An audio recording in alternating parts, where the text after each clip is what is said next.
You just got picked #1, you know what I'm saying? The day before you signed a crazy deal with Reebok.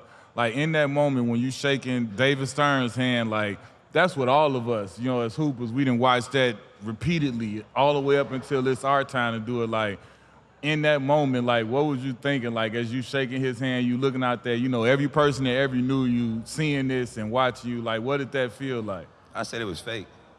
Thought I was dreaming because like I never thought I'd shake David Stern hand. And then on top of that, to go #1, I'm like, I'm the first guy off the board. But I'm about to be the last one to leave though. I'm here for 8 hours doing mad interviews.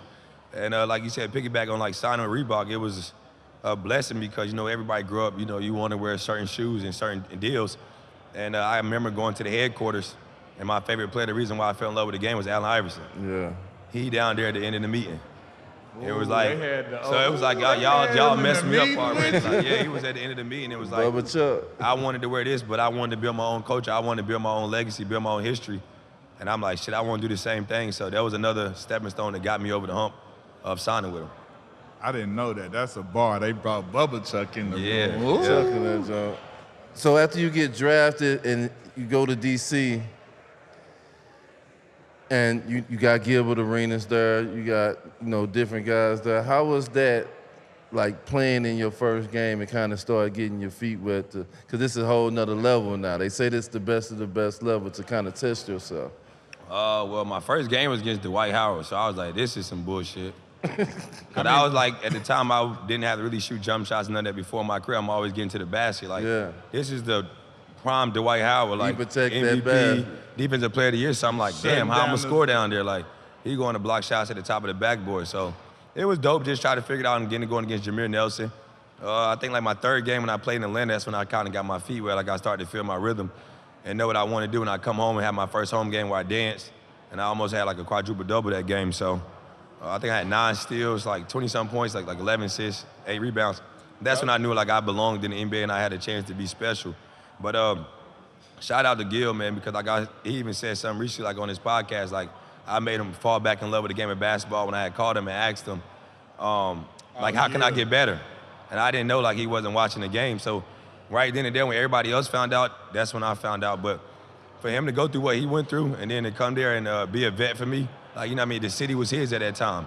And then go what he went through and then come in there and like mentor me, he didn't have to do that. And it was dope for me because I told him when I walked in there, I seen him at my press conference, I'm like, man, I looked up to you. Yeah. And he walked in and he was like, man, his villain mode was like, I'm coming in to like compete against this guy and try to get my spot back. But he took the back seat, was a great vet to me and somebody I still look up to and I could call a brother. So it was dope to be around those guys. Kurt Hine was another great vet I had. I had Mo Evans at the time. Captain Kurt. Yeah, Captain Kurt was dope, man. He was a great vet. Like, I'm asking him questions. I got to meet a lot of other great vets on my team, like Trevor Reeves, Al Harrington, Drew Gooden, Andre Miller, Nene, Gortai, just playing with those guys and just picking their brains about how the league go. And most of the time, early on, you lose a lot when you're on a bad team. I mean, when you get drafted high. And I remember we lost like our first 29 road games. Like every time we won a road, it was like L, L, L. So I'm like, how do you, like I'm asking them after games, like, do you get used to this or like how do you continue to work through this process? Because I never lost that many games in my life. Never lost in your life like that. Yeah, so it's like, I lost 3 games the year before that. So I'm like, how do I figure it out? Like, do I continue to go in the gym and put the work in when days are not going for you, winning or losing? It was like, just stick with the grind and all to pay itself out. You won MVP of the Summer League, you won MVP of the rookie game, and then Blake Griffin get Rookie of the Year. And this is my thing. Oh, I wasn't in that race, but like for me, I feel like that anybody, I don't care which year you want to look at, Ben Simmons, whoever you want to look at, when those guys get hurt and then they get to restart that next year, they got the upper hand on that whole class because they know what it is to be a pro. They've been through the whole season. Even though they haven't played or whatever, they know the travel, they know different things that the regular rookies are getting hit with